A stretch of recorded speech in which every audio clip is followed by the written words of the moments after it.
me. But here's my confession.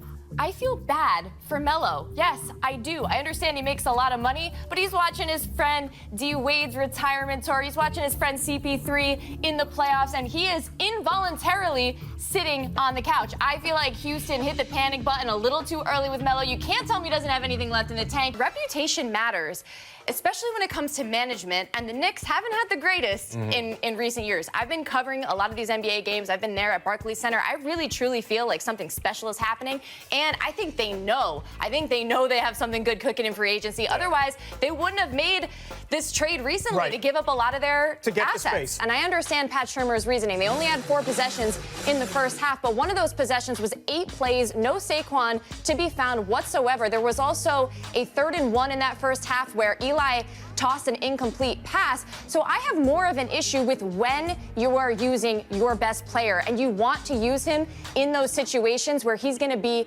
effective and be able to have the biggest impact. I would say no, only because he's a product of this era. Kidding? It's a high passing era. You have to put in Aaron Rodgers. After that, you have to put in Ben Roethlisberger. Who beat Aaron Rodgers in the postseason? Come on. Well, look. I'm appalled. There is.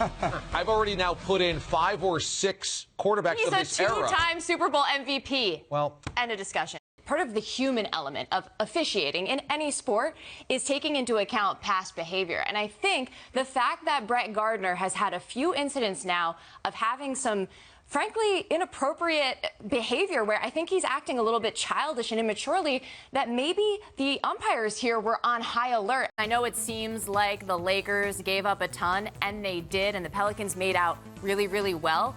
But it's a move the Lakers had to make, a risk they had to take. They needed another star to pair with LeBron James. The reason OKC and Melo are parting ways, sure, fit has something to do with it, but it's more to do with finance. This team has a payroll that's astronomical, and by letting Melo go, they will save probably over $100 million.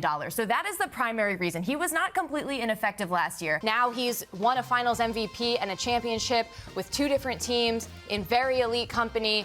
He's a two-way player. I mean, I've always been a great fan of him. I'm actually stoked for him after the year he had last year, sitting out most of it and getting a ton of criticism, coming back and showing, hey, I play and I do it all. It's not exactly breaking news that a free agent is going to want to meet with the Lakers who have LeBron James. Now, if he actually went to the Lakers, that would shock me, especially after he was so keen on getting away from LeBron back when they were both in Cleveland. Right now, I don't really care about the Knicks. I've become so bored and indifferent that I would actually care if they brought in Russell Westbrook.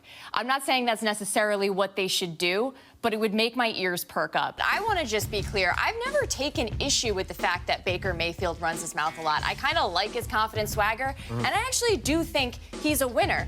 But I will say it's not classy or cool to disrespect a fellow competitor. Baker is looking at what receivers are open. He's seeing double teams on Odell, and he's just not going to him. We know how talented Odell is. He hasn't lost a step. This offense just hasn't clicked.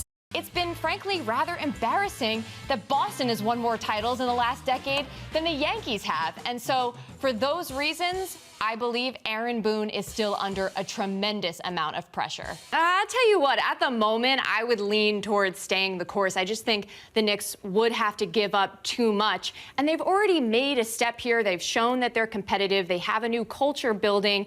And maybe they could actually finally make some noise in free agency. Some of those stars are going to be free agents. Now that he's been out an entire month, I got to say, I'm a little bit concerned. The Nets' record with James Harden out, even with Durant and Irving playing, is a losing record. So I'll feel better about Brooklyn if I can see Harden back consistently. But I still think you're going to see Kyrie back with the Nets, only because I don't know that the Nets have many other appealing options. Even if you were to agree to a sign-in trade, are you really going to get a player back of his caliber?